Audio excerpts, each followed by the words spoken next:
Hello friend, welcome to green hub academy.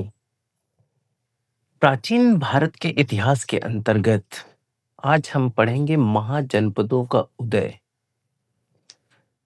और महाजनपद से UPSC PCS में हर बार लगभग एक क्वेश्चन कहीं ना कहीं दिखाई देता है। इसलिए ये बेहद ही इम्पोर्टेंट चैप्टर है, इसको ध्यान से पढ़िएगा। तो शुरू करते हैं महाजनपदों का उदय।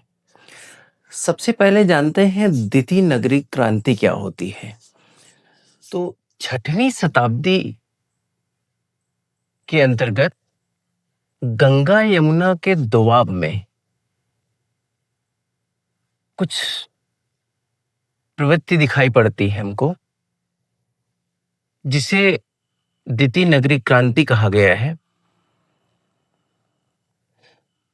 प्रथम नगरी क्रांति थी सिंधु घाटी सभ्यता की कांस्य युगीन क्रांति, और द्वितीय नगरी क्रांति जो है वैदिक काल की जो लौह युगीन सभ्यता थी, उसे द्वितीय नगरी क्रांति कहा गया है। नगरी क्रांति शब्द का सर्वप्रथम प्रयोग गार्डन चाइल्ड ने किया। उनकी पुस्तक का नाम है अर्बन रिवॉल्यूशन।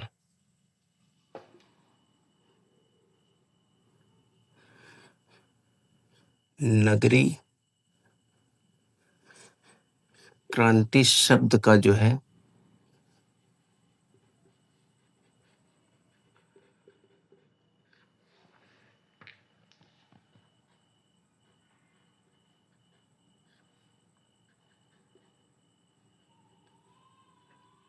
चाइल्ड ने अपनी पुस्तक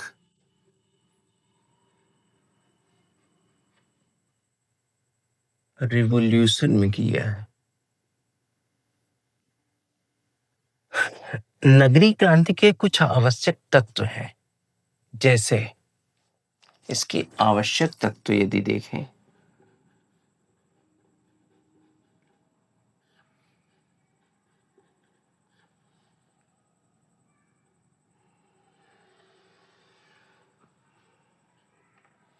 इसके आवश्यक तत्वों में यदि देखा जाए तो पहला है शासक वर्ग का उदय। यहां पर जो है शासक वर्ग का उदय होता है। दूसरा है धर्म का प्रचलन।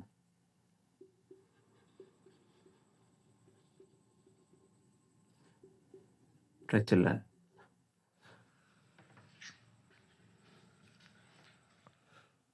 तीसरा है इमारतों की स्थापना।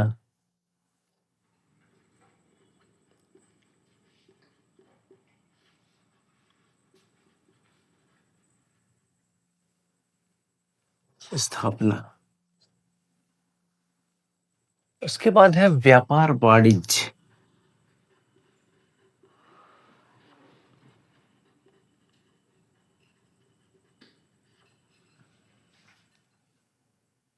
कर व्यवस्था।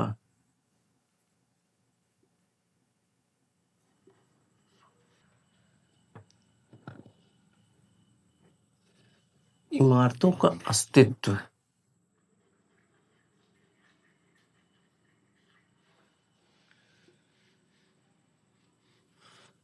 फिर लेखन कला का ज्ञान।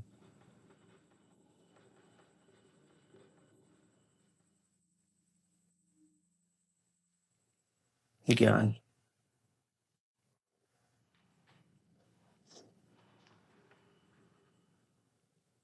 पादक वर्ग का पादक वर्ग की प्रधानता और वैज्ञानिक पद्धति।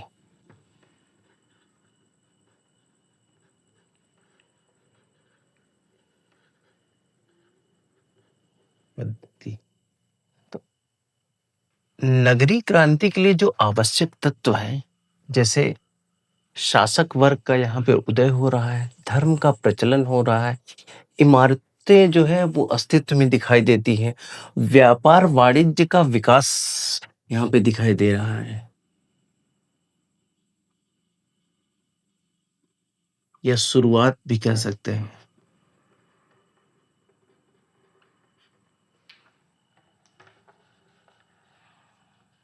उत्पादक वर्ग की प्रधानता और वैज्ञानिक पद्धति, ये कुछ नगरीय क्रांति के आवश्यक तत्व हैं।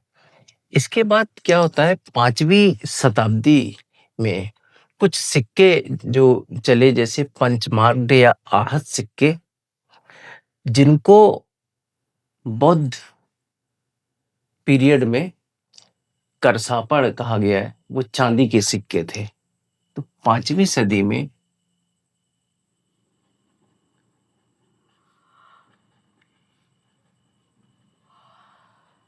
पंच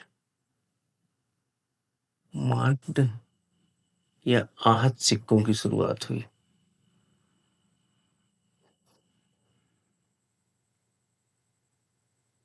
का प्रचलन,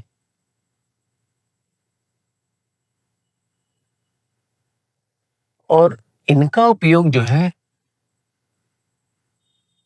उत्तर प्रदेश या बिहार के क्षेत्रों में व्यापार वाणिज्य के लिए किया जाता था।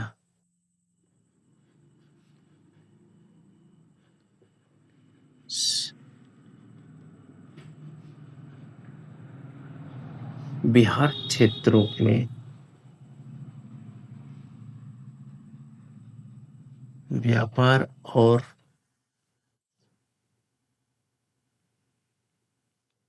वाणिज्य के लिए इनको बौद्ध काल में करसापड़ कहा गया है, या चांदी के सिक्के।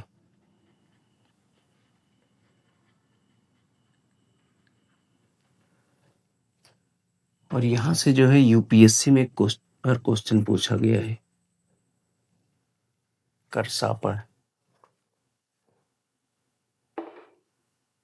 अब आते हैं महाजनपदों के उदय में के बारे में देखते हैं।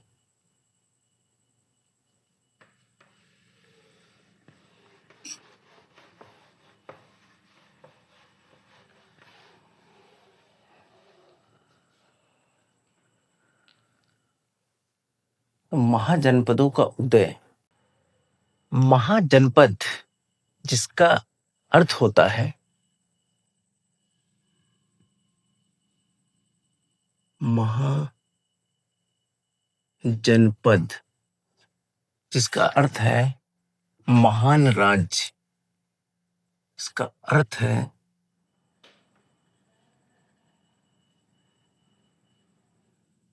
महान राज्य। महाजनपद का अर्थ है महान राज्य। उत्तर वैदिक काल में कबीलाई राज्यों के स्थान पर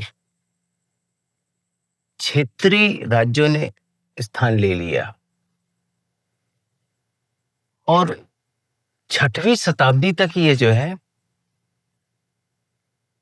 ये व्यवस्था पूरी हो चुकी थी। तो महाजनपद पहले आया जो है ऋग्वैदिक काल में, जो जन था, ऋग्वैदिक काल में जो था,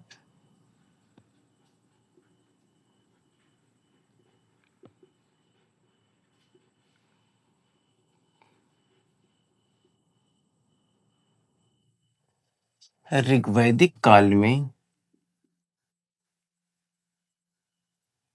यहाँ पे जो कबीलाई व्यवस्था थी, उनके मुखिया को जन कहते थे। उसके बाद उत्तर वैदिक काल में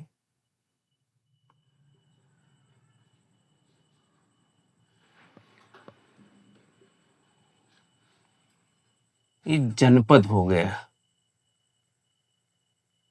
जनपद। और जब ये 6वीं शताब्दी में आया,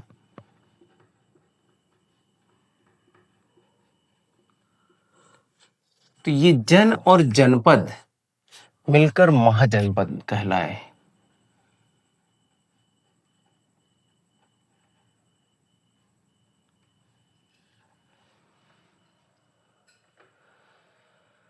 महाजनपद, इनका जो उल्लेख है बौद्ध धर्म में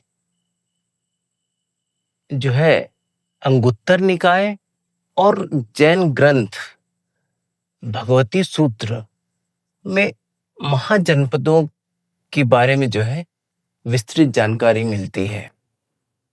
तो भगवती सूत्र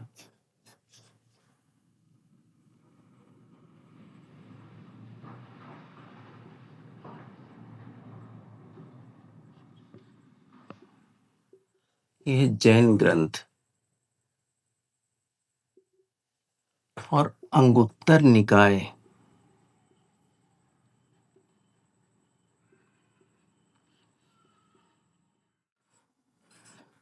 निकाय में जो है 16 महाजनपदों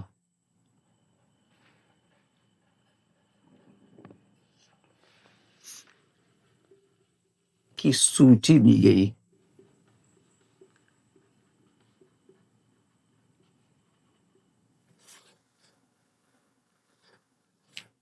जिनमें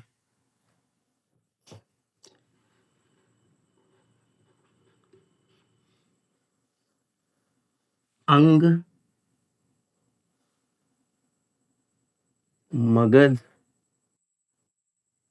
वत्स, काशी, कौशल और वज्ज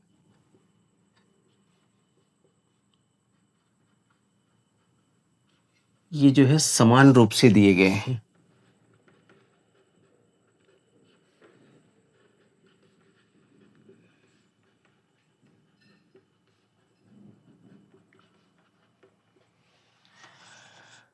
शेष जो महाजनपद थे वो सुदूर पूर्व और दक्षिण में थे। भगवती सूत्र जो जैन ग्रंथ है उसमें महाजनपदों को दो भागों में बताया गया है कि उसमें दो राज्य थे। इस भगवती सूत्र में जो है महाजनपद में महाजनपद में जो है दो राज्य थे।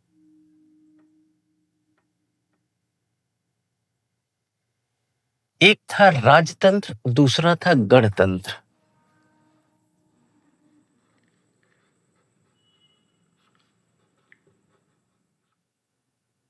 और ये गणतंत्र, राजतंत्र में जो है राजा का शासन होता था। इसमें जो है राजा का शासन होता था। और गणतंत्र में राजा का शासन ना होकर जो शासन होता था वो गण या संघ द्वारा होता था।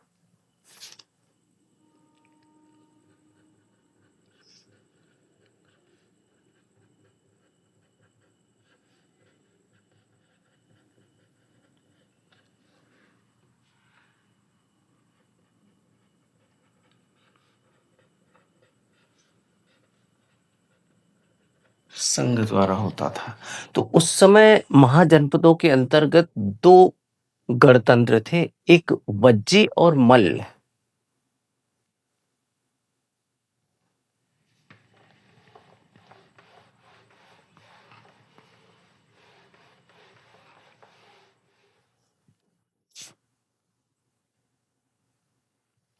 तो दो गणतंत्र थे,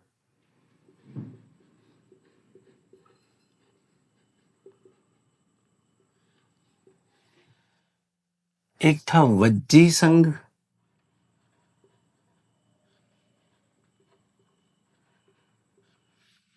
और दूसरा था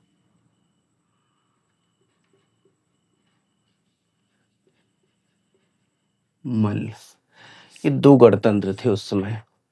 इसके अलावा मालवा की जो पहचान की गई है वो अवंती से की गई है। मालवा की जो पहचान है ये अवंती से की गई है।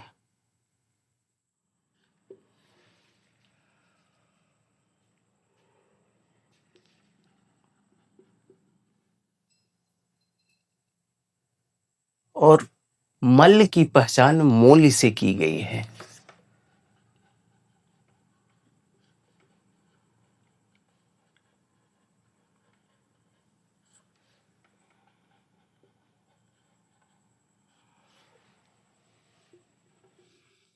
महाजनपदों के बारे में कुछ और बातें जानते हैं।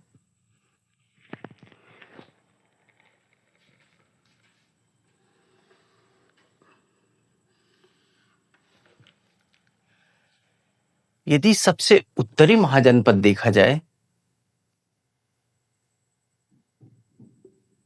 उत्तरी महाजनपद के अंतर्गत था कंबोज, और दक्षिणी महाजनपद था ये अस्मक था।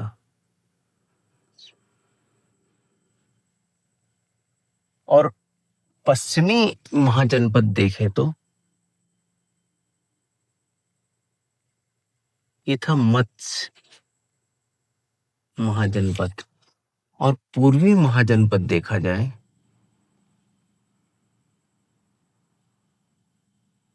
पूर्वी में अंग था। तो इस प्रकार से चारों दिशाओं में सबसे उत्तरी, सबसे दक्षिणी, सबसे पश्चिमी और सबसे पूर्वी महाजनपद कौन से थे। अब ये जानते हैं कि वे महाजनपद कौन थे जिनकी दो दो राजधानियां थी। दो राजधानियों वाले महाजनपद।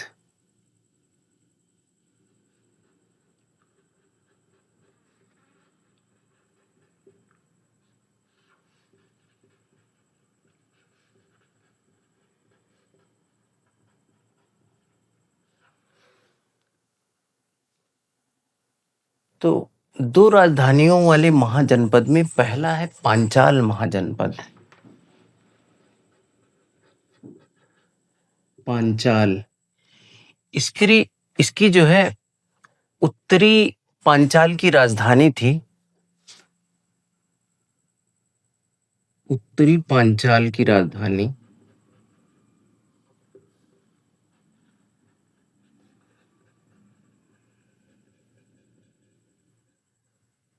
अहिछत्र थी।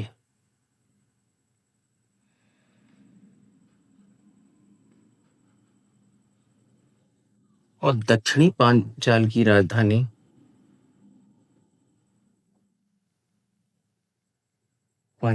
राजधानी थी काम्पिल।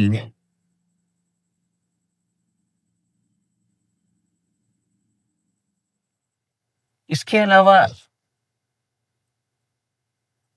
उज्जैनी महाजनपद में दो राजधानियां थी। उत्तरी उज्जैनी की राजधानी थी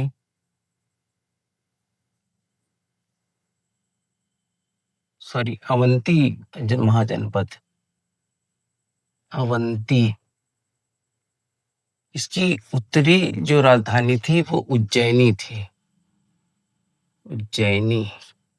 और दक्षिणी अवंती की राजधानी थी महिष्मती,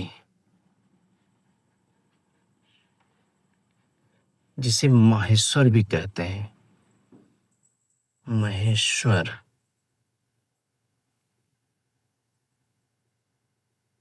इसके अलावा कोसल महाजनपद,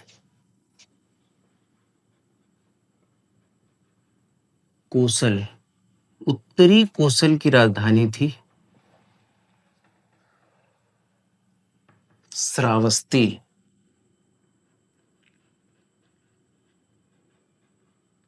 जिसे सहेत महेत कहते हैं,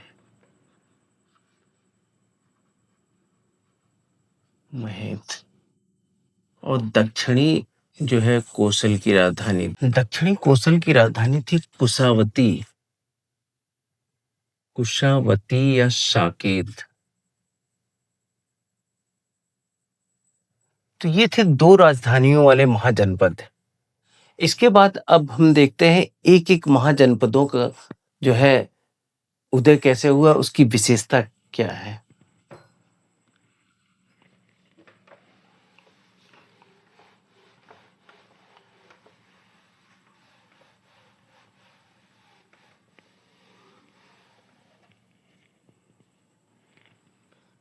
तो मैप के जरिए देखते हैं।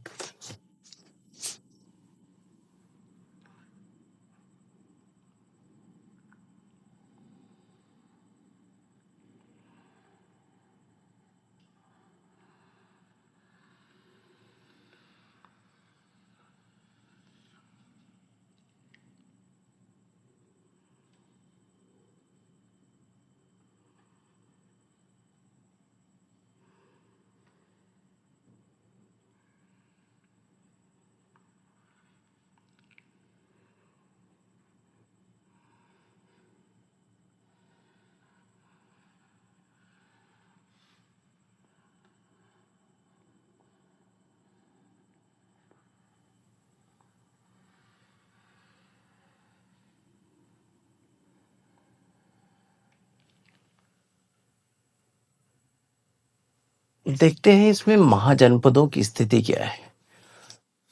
तो ये है कंबोज।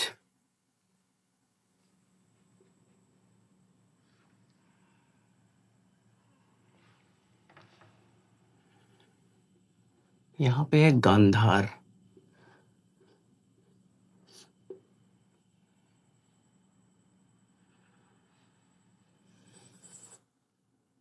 कुरु। ये है पांचाल। कुरु पांचाल। फिर ये है कौशल।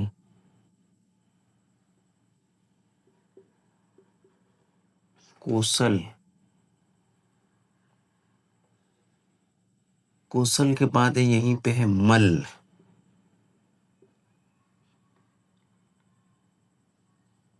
मल के बाद है वज्जी।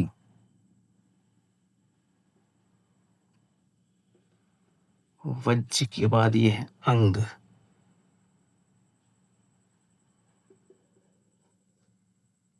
ये है मगध।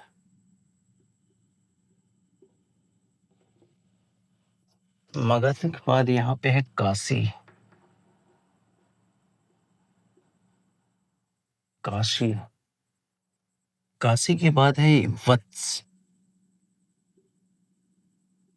ये है चेदी। यहाँ पे है सूरसेन।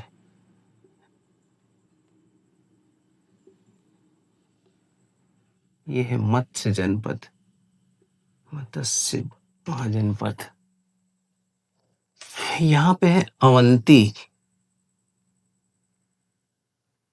और ये है यहाँ पे है अश्मक।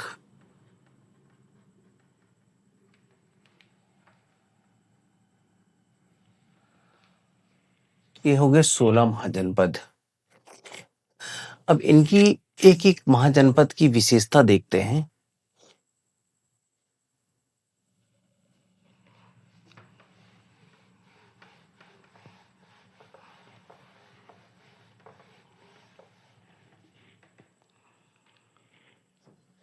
तो पहला जो महाजनपद है वो कंबोज है।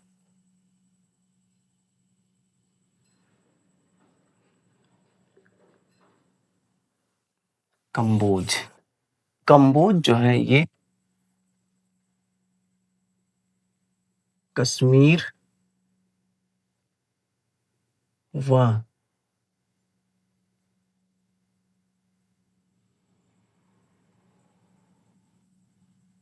हिंदू कुश के बीच स्थित था। इसकी जो राजधानी है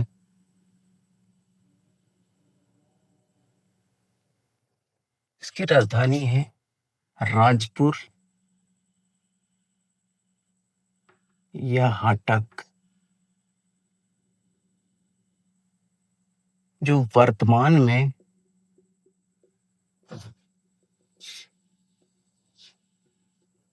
कश्मीर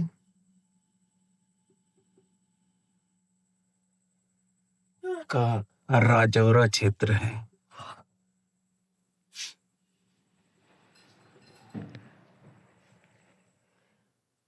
पतंजलि की महाभाष्य में कंबोज का जो है उल्लेख मिलता है। यहाँ पर जो है उच्च कोटि के जो है घोड़े पाए जाते थे।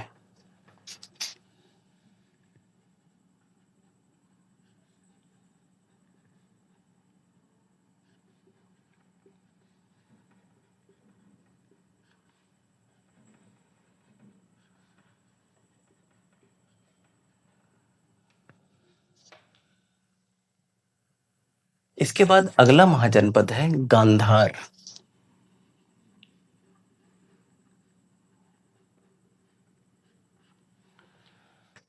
यह जो है रावलपिंडी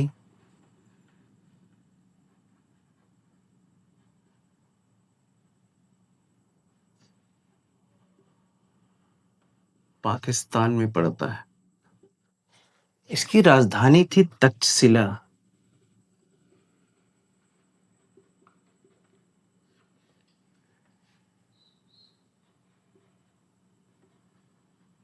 तक्षशिला थी।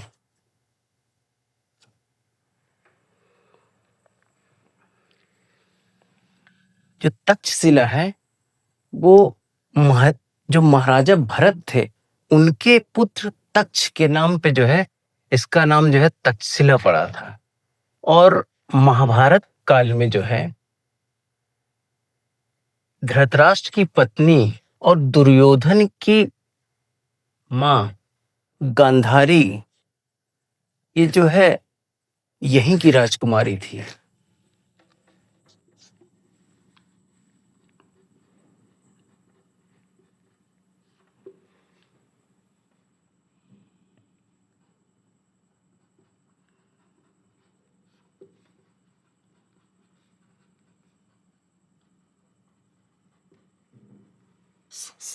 कि महाभारत काल में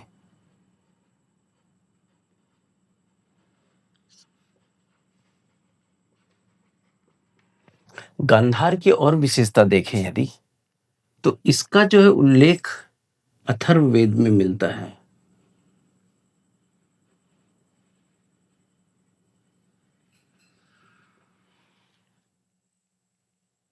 अर्थशास्त्र के लेखक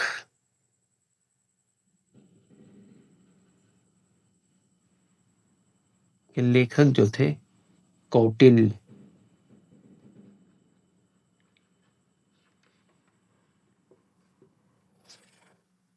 और विष्णु शर्मा जो थे पंचतंत्र के लेखक।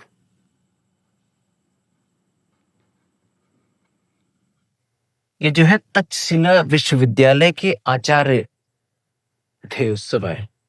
इसके अलावा बुद्ध के जो समकालीन शासक थे पुष्कर सेन यही गांधार से थे।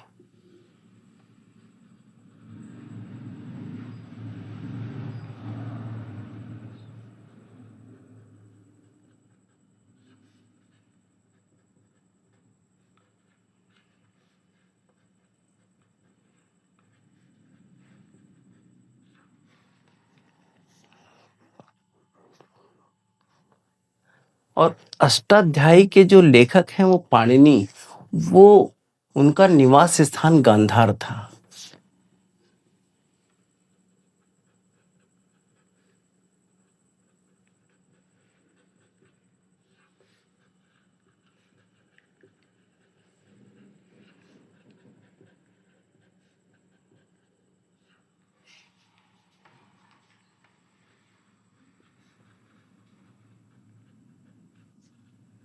स्थान था ये। इसके बाद अगला जो महाजनपद है वो है कुरु महाजनपद।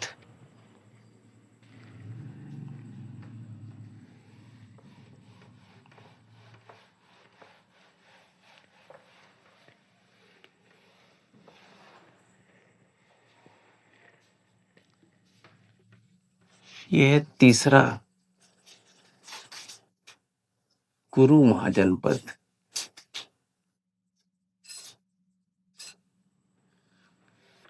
कुरु महाजनपद, जिसे हस्तिनापुर भी कहते हैं, हस्तिनापुर,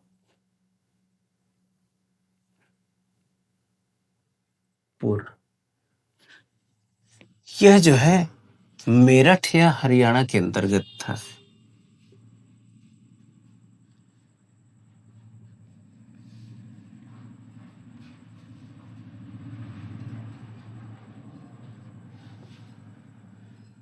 हरियाणा के अंतर्गत था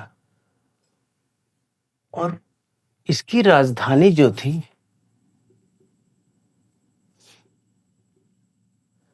वो इंद्रप्रस्थ थी।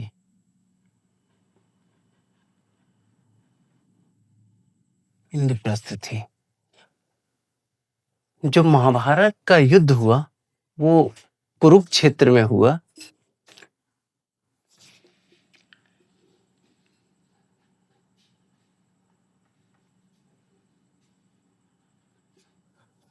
महाभारत का युद्ध जो है कुरुक्षेत्र में हुआ था और इसकी जो प्राचीन राजधानी थी वो खांडवप्रस्थ थी।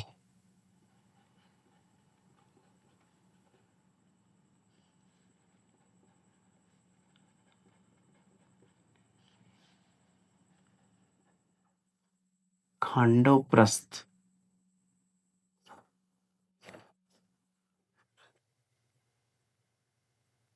इसके बाद अगला जो महाजनपद है वो है पांचाल महाजनपद। पांचाल ये जो है पश्चिमी उत्तर प्रदेश में पड़ता है।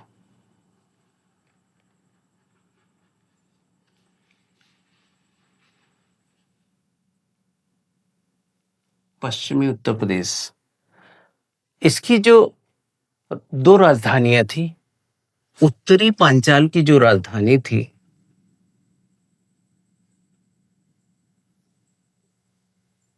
की राजधानी जो थी वे थी अहिच्छत्र। अहिच्छत्र जो है ये बरेली का क्षेत्र था। बरेली का क्षेत्र। और दक्षिणी पांचाल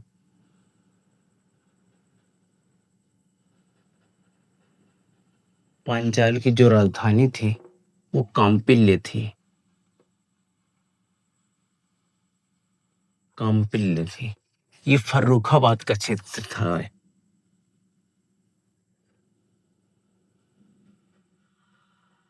इसके अंतर्गत जो है फर्रुखाबाद का वर्तमान क्षेत्र आता है। तो जो कन्नौज शहर था जिसे कन्यकुब्ज कहा जाता है वो पांचाल महाजनपद के अंतर्गत आता था। कन्नौज या कन्यकुब्ज। कुब्ज यह इसी के अंतर्गत आता था और इसे जो है कन्नौज को महोदय नगर भी कहा जाता है।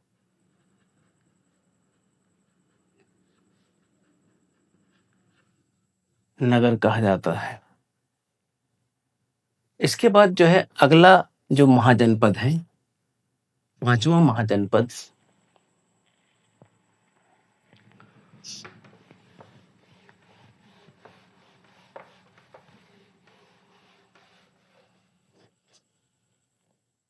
पांचवा जो महाजनपद है वो है कौशल महाजनपद। कौशल ये अवध क्षेत्र के अंतर्गत आता है। फैजाबाद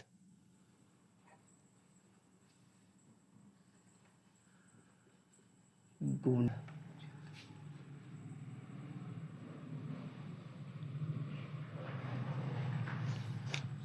इसकी दो राजधानियां थी।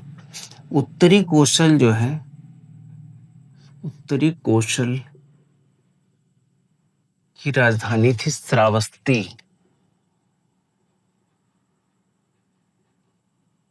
जिसे सहेत महेत कहते हैं। महेद और दक्षिणी कोसल की राजधानी थी कुशावती। कुशावती या साकेत।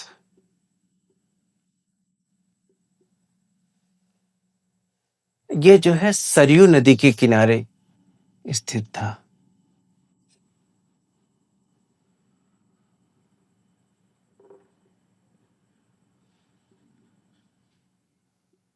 के तट पर रामायण काल में जो है, जो अयोध्या शहर था वो इसी कोसल के अंतर्गत आता था।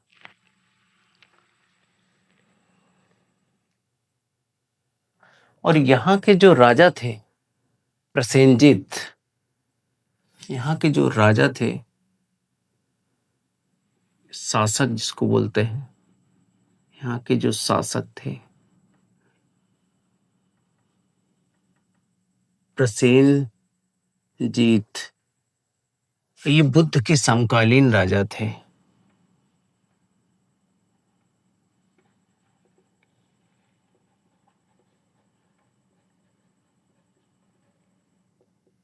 बुद्ध के समकालीन राजा थे। और ये जो कुशावती है इसी को बोलते थे अयोध्या। अयोध्या। और ये जो है सरयू नदी के तट पे था। इसका जो है उल्लेख जो है रामायण काल में मिलता है। और श्रावस्ती, जो श्रावस्ती था,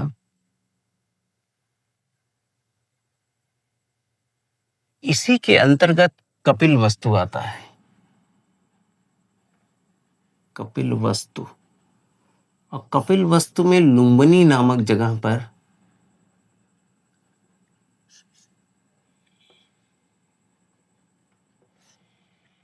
महात्मा बुद्ध का जन्म हुआ था।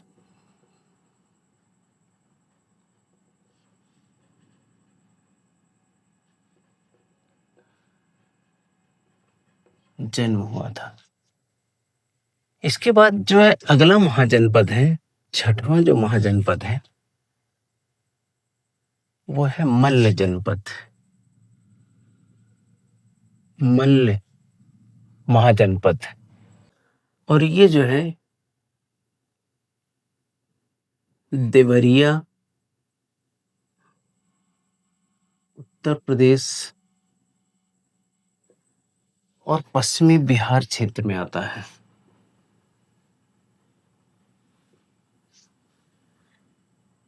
बिहार का क्षेत्र आता है। इसकी जो राजधानी थी वो कुशीनारा ये पावा थी।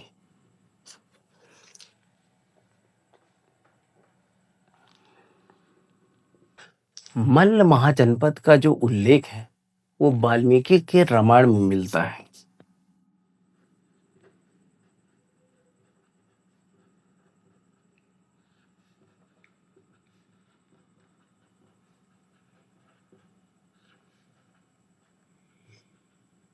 उल्लेख इसका मिलता है। और ये जो था गणतंत्र था मल्ल महाजनपद। इसके अलावा भगवान जो है महात्मा बुद्ध ने अंतिम भोजन जो है वो कुशीनारा में एक चुंद नामक व्यक्ति था, उसके अंदर उसी के यहाँ उन्होंने आखिरी अपना भोजन किया। उसके बाद कुशीनारा में ही उन्हें महापरिनिर्वाण प्राप्त हुआ। तो महात्मा बुद्ध ने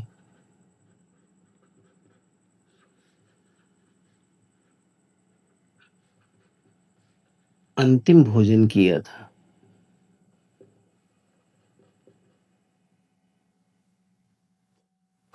और महापरिनिर्वाण प्राप्त हुआ।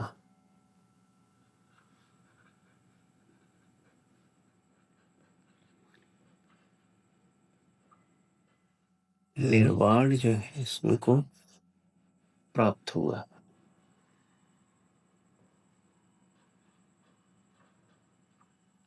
परिनिर्वाण प्राप्त हुआ। पश्चिमी बिहार के अंतर्गत जो पावा क्षेत्र है, इसकी राजधानी पावा जो थी, महावीर जो 24वें तीर्थंकर थे, महावीर स्वामी, उन्हें जो है पावा में निर्वाण प्राप्त हुआ था। तो 24वें तीर्थंकर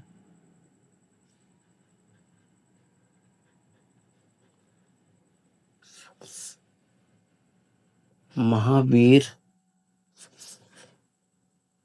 स्वामी को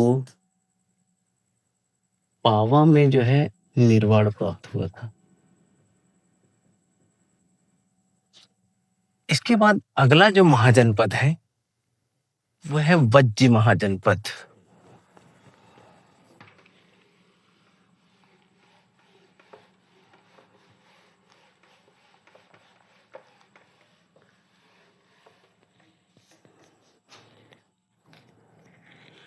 अगला महाजनपद है वज्जी महाजनपद।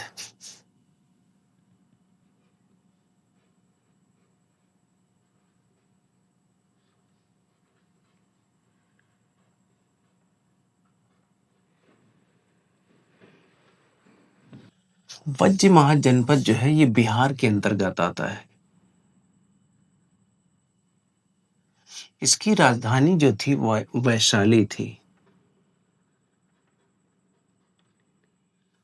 ये थी वैशाली, राजधानी इसकी वैशाली थी। वज्जी जो महाजनपद था ये विश्व का प्राचीनतम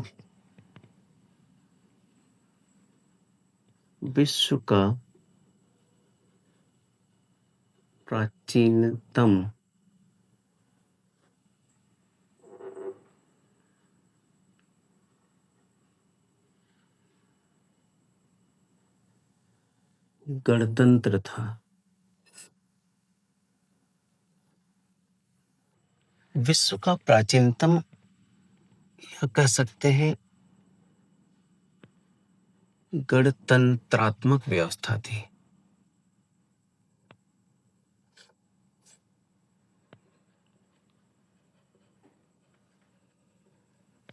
और महात्मा बुद्ध ने अपना अंतिम उपदेश यहीं पे दिया था, वैशाली में।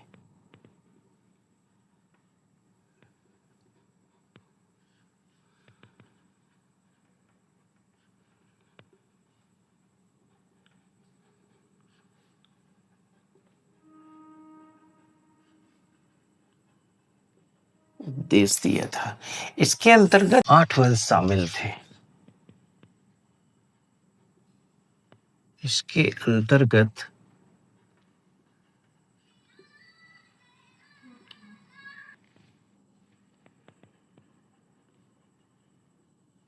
शामिल थे। सबसे शक्तिशाली जो थे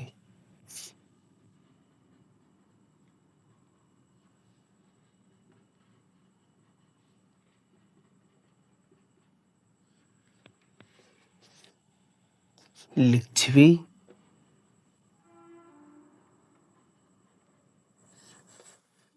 और विदेह।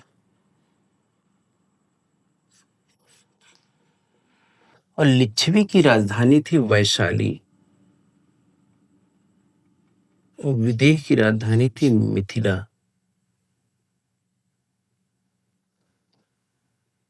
इसके बाद अगला जनपद है अंग महाजनपद।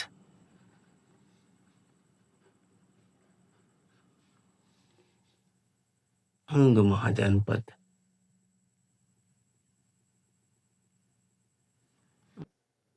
यह जो है भागलपुर और मुंगेर क्षेत्र के अंतर्गत आता है।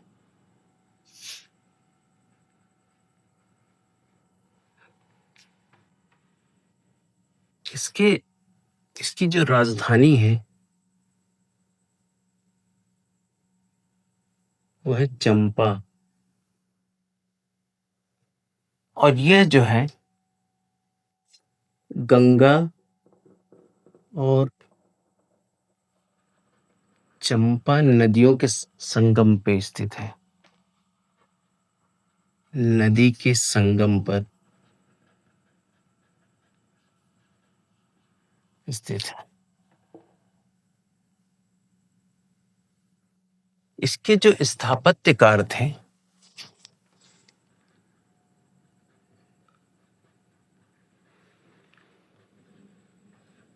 वो महागोविंद थे।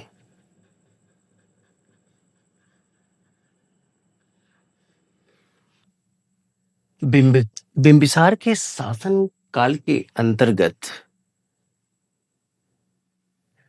उस समय जो है इसे अपने नियंत्रण में उसने ले लिया था। बिंबिसार के शासन के समय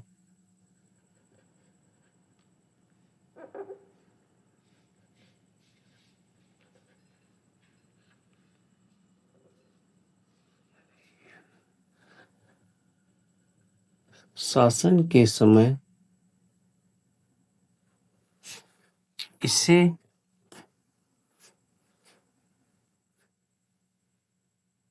अपने नियंत्रण में ले लिया गया था। इसके बाद अगला महाजनपद है मगध।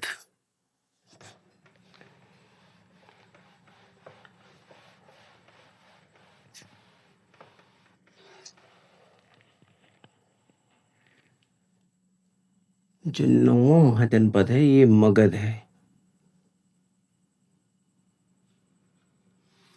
तो मगध ये जो है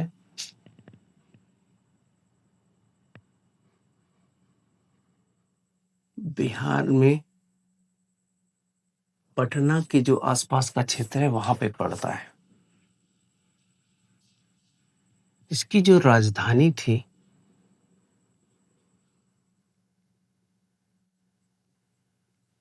वो है गिरिव्रज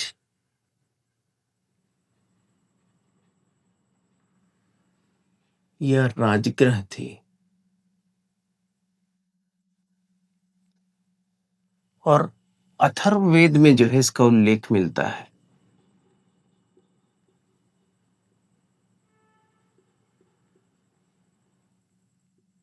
उल्लेख इसका मिलता है। यह जो है वर्तमान बिहार के अंग के पास जो है स्थित था। वर्तमान बिहार के अंग जनपद के पास स्थित था। अंग महाजनपद के पास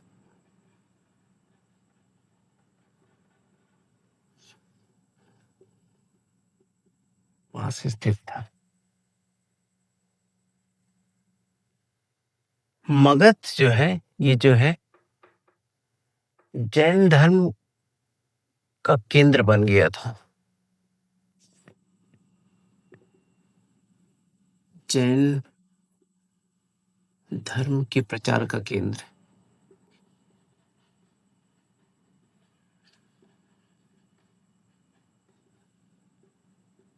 केंद्र बन गया था। इसके अलावा जो पहली बौद्ध संगीति हुई वो गिरिव्रज या राजगृह में हुई थी।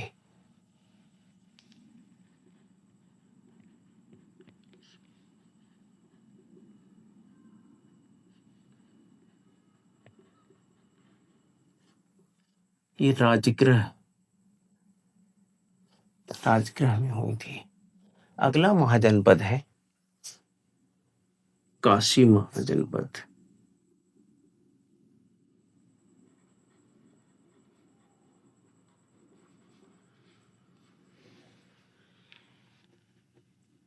उत्तर प्रदेश के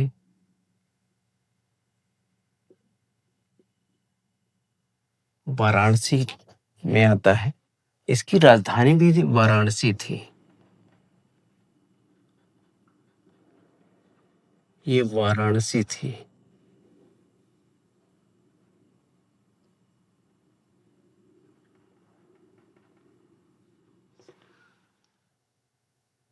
काशी जो है ये वरुणा और असी नदियों के नाम पे पड़ा है।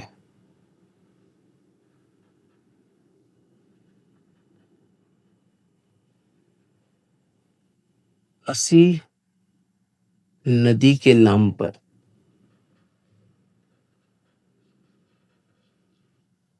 वाराणसी पड़ा है। इसका नाम इसीलिए इसको वाराणसी बोलते हैं। वरुणा, वरुणा प्लस असी, वाराणसी, ये हो गया। जैन धर्म तीर्थंकर पार्श्वनाथ के पिता अश्वसेन वह काशी के राजा थे। जैन तीर्थंकर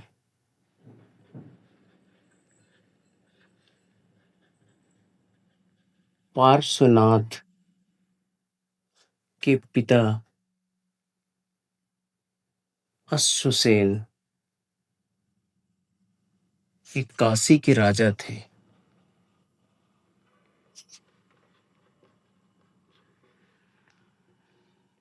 और महात्मा बुद्ध ने अपना पहला उपदेश जो है काशी में है सारनाथ। तो पहला उपदेश इन्होंने सारनाथ में दिया था। महात्मा बुद्ध ने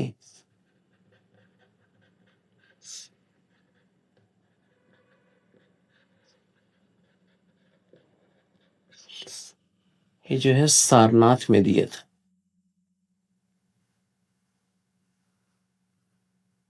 जिसे धर्म चक्र प्रवर्तन कहा गया है।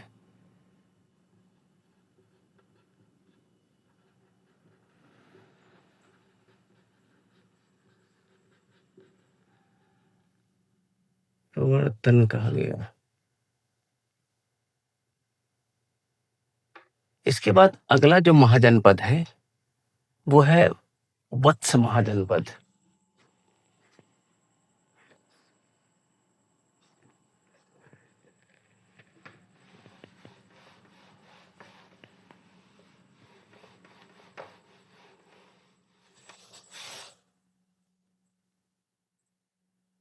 इसके बाद आएगा वत्स महाजनपद।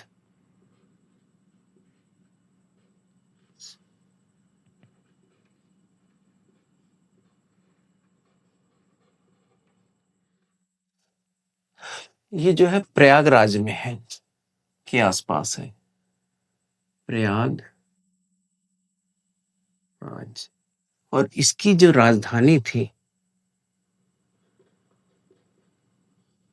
ये थी कौशाम्बी। वत्स जनपद की जो राजधानी थी वो कौशाम्बी थी।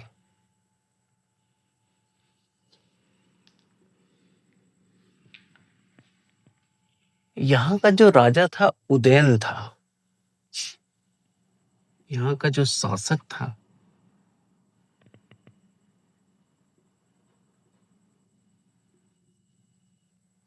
और ये बौद्ध भिक्षु पिंडोला के प्रभाव में आके इन्होंने जो है बौद्ध धर्म ग्रहण कर लिया और कौशाम्बी को बौद्ध धर्म का जो है राजकीय जो है धर्म घोषित कर दिया था कौशाम्बी को।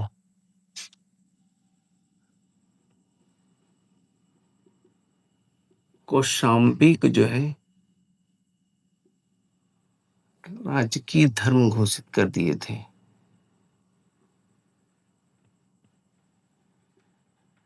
धर्म इन्होंने घोषित कर दिया था। और गंगा नदी जो है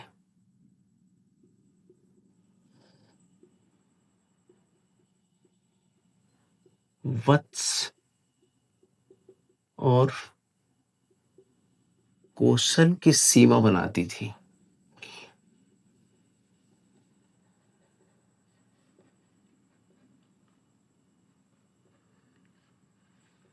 बनाती है।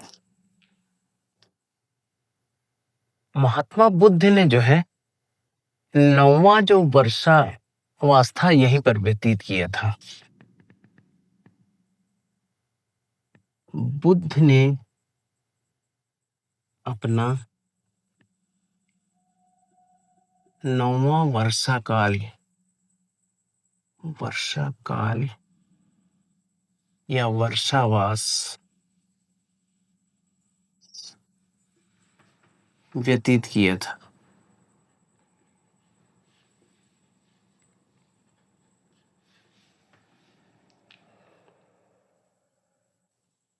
और कौशाम्बी जो था ये जैन और बौद्ध दोनों धर्मों का केंद्र था।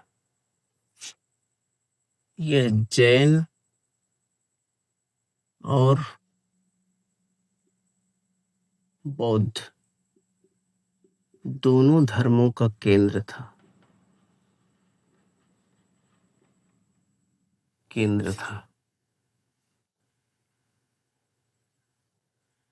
हर्षवर्धन की रत्नावली और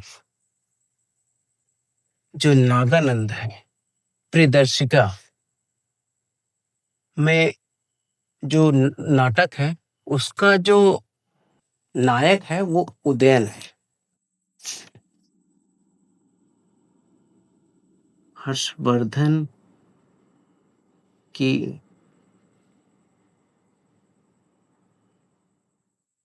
प्रियदर्शिका और रत्नावली नाटक का नायक यह उदयन है। और 6वें जैन तीर्थंकर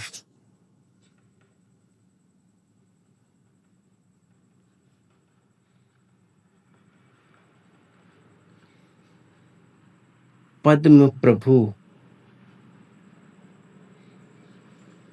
का जन्म हुआ। अगला जो महाजनपद है वो है चेदी महाजनपद।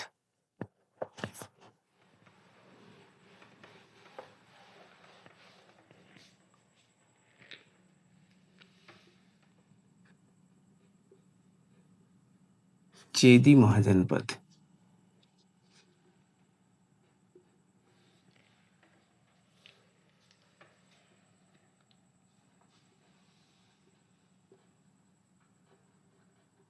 जनपद ये जो है बुंदेलखंड का क्षेत्र है।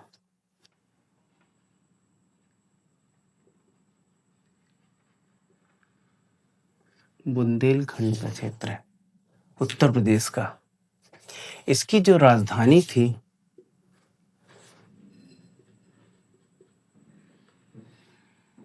वो सोथीमती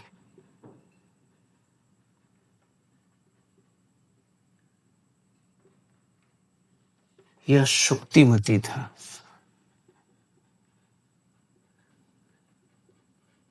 शुक्तिमती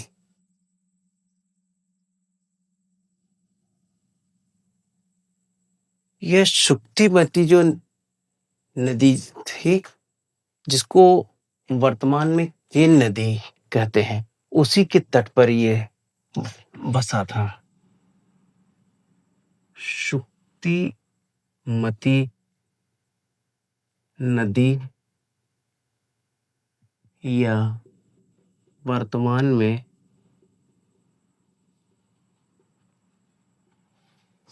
केन नदी के तट पर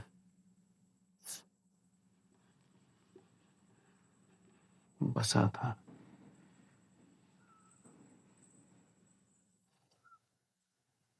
इसका उल्लेख जो है ऋग्वेद में मिलता है।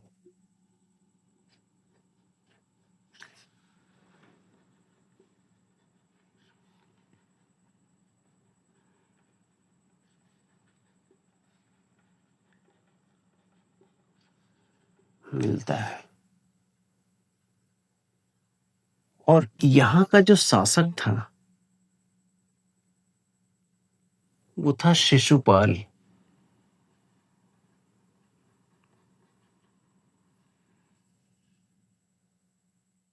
और शिशुपाल जो है, जब पांडव राजा युधिष्ठिर ने राजसूय यज्ञ किया, तो शिशुपाल जो है वहां पे गया, और इसका वध जो है श्री कृष्ण ने किया था।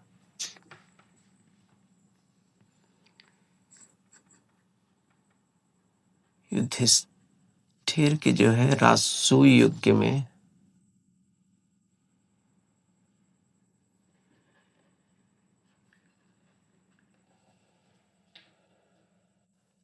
इसका वध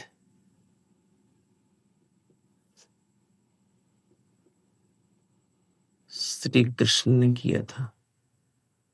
कृष्ण ने किया था, क्योंकि ये श्री कृष्ण की जो बड़ी बुआ थी, श्रुति श्रवा का पुत्र था ये।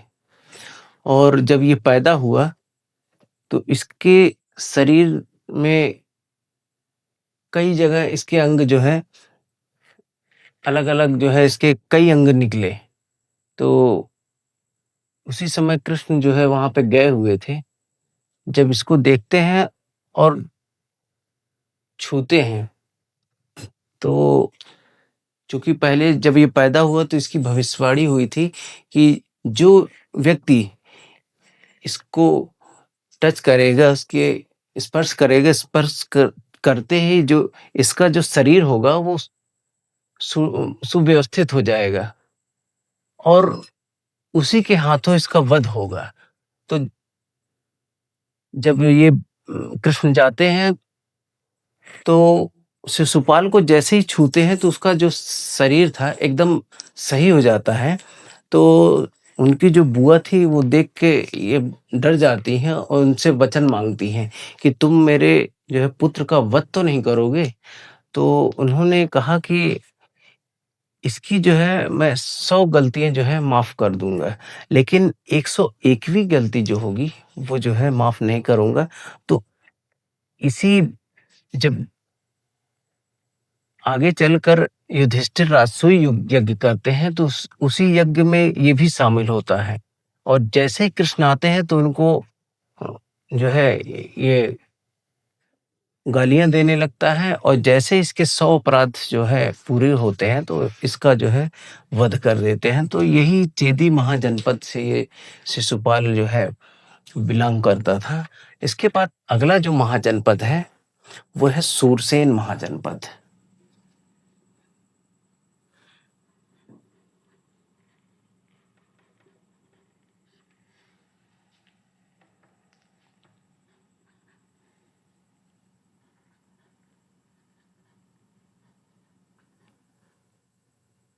सूरसेन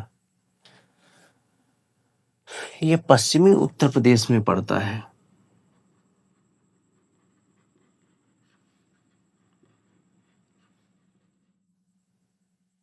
पश्चिमी उत्तर प्रदेश। इसकी जो राजधानी थी, ये मथुरा थी। मथुरा।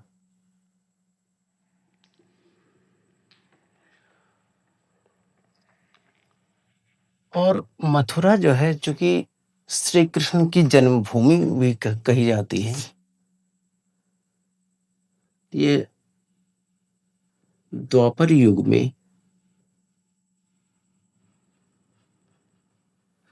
श्री कृष्ण की जन्मभूमि थी।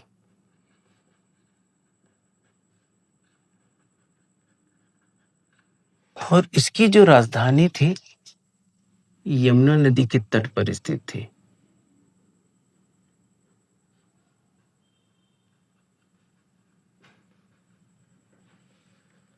तट पर स्थित थी। यह 12वां।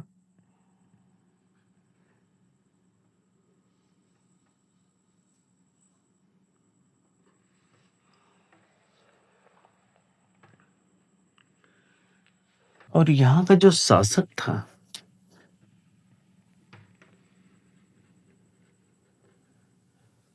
ये था अवंतिपुत्र।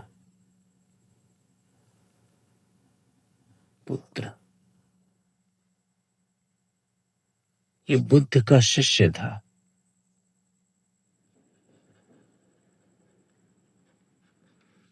इसके बाद अगला महाजनपद है मत्स्य महाजनपद।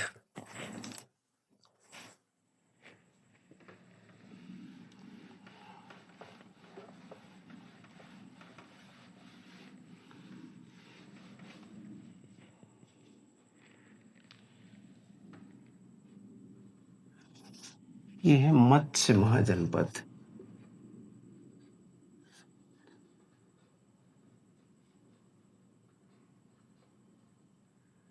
जनपद, और ये पड़ता है जयपुर और भरतपुर के आसपास का क्षेत्र। भरतपुर का आसपास का क्षेत्र है। मत्स्य की जो राजधानी थी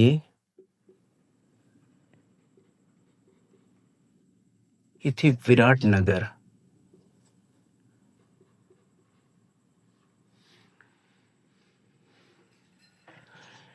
महाभारत काल में जब पांडवों का अज्ञातवास चल रहा था तो 13 वर्ष इन्होंने जो विराट नरेश थे उनके यहाँ व्यतीत किया था।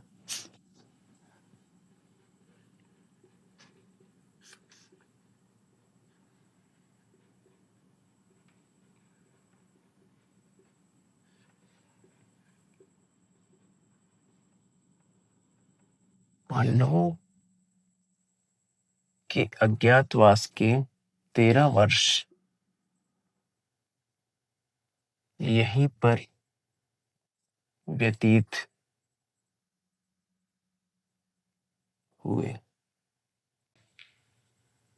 विराट नरेश के यहाँ।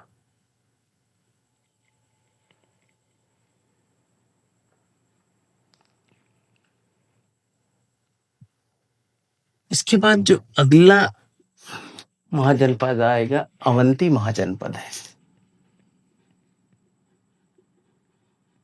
अवंती महाजनपद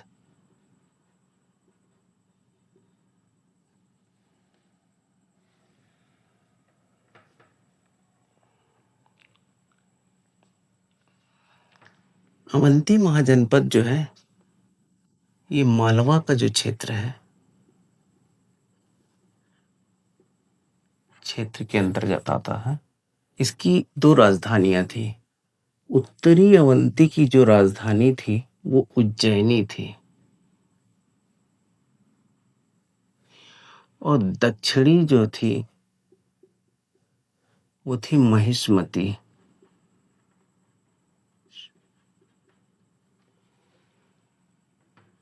और महर्षि संदीपनी का जो आश्रम था वो उज्जैनी में था, जहां पर श्री कृष्ण ने जो है शिक्षा प्राप्त की थी। महर्षि संदीपनी आश्रम जो था उज्जैन में था, उज्जैनी में।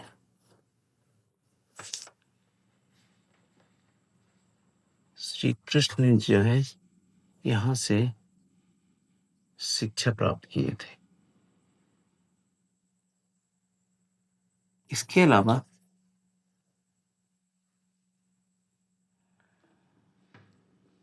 की स्थापना जो है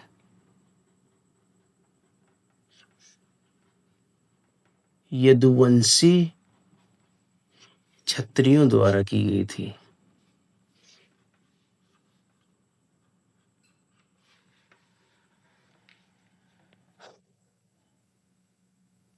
जो बेत्रवती नदी है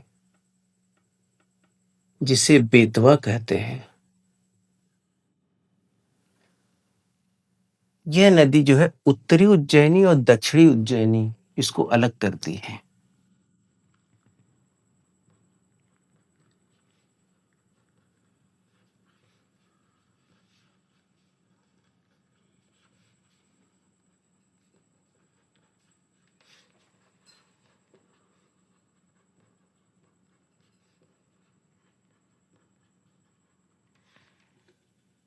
महान खगोलविद वराहमिहिर का जन्म क्षिप्रा नदी के तट पर कायथा नामक स्थान पर हुआ था।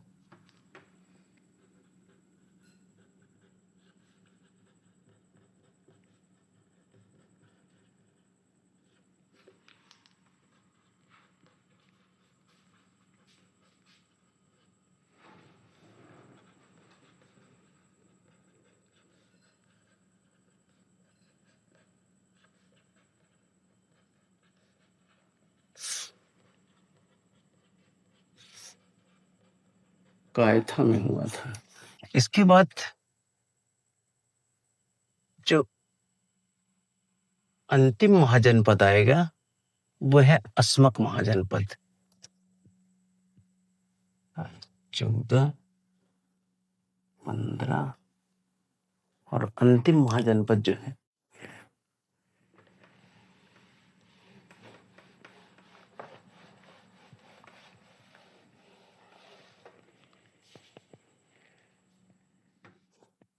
सोलहवां जो महाजनपद है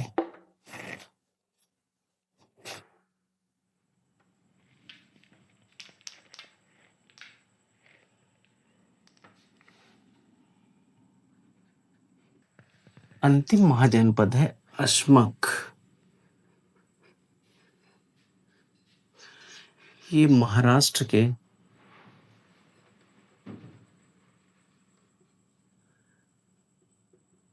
औरंगाबाद में है।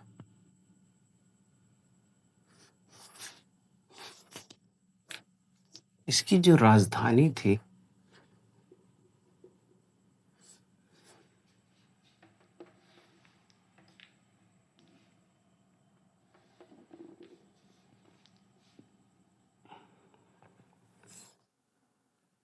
ओटन या पैठन या प्रतिष्ठान कह सकते हैं।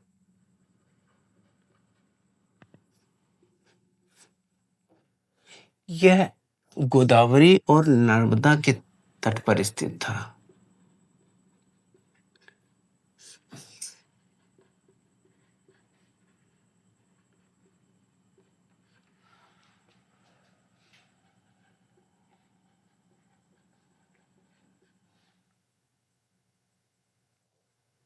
और विंध्यन रेंज के बाद दक्षिण का एकमात्र महाजनपद था।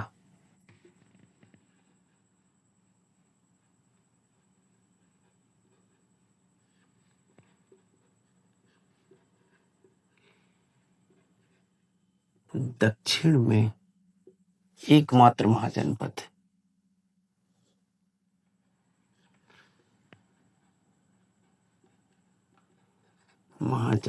था। यहाँ का जो शासक था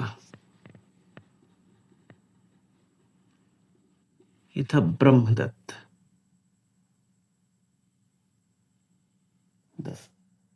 तो ये थे 16 महाजनपद। इसके बाद जो है एक और फैक्ट हम थोड़ी सी जानेंगे कि उत्तर प्रदेश में सर्वाधिक महाजनपद थे। उत्तर प्रदेश में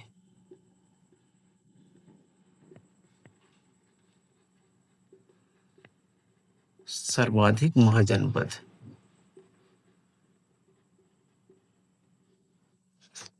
8 महाजनपद थे। 8 महाजनपदों में जो है कुरु, पांचाल, कौशल,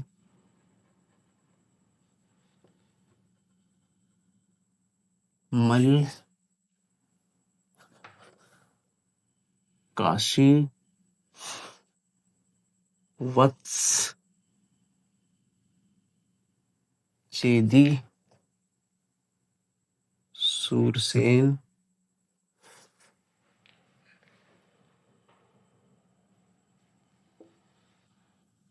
तो ये जो है 8 महाजनपद जो थे ये उत्तर प्रदेश में थे।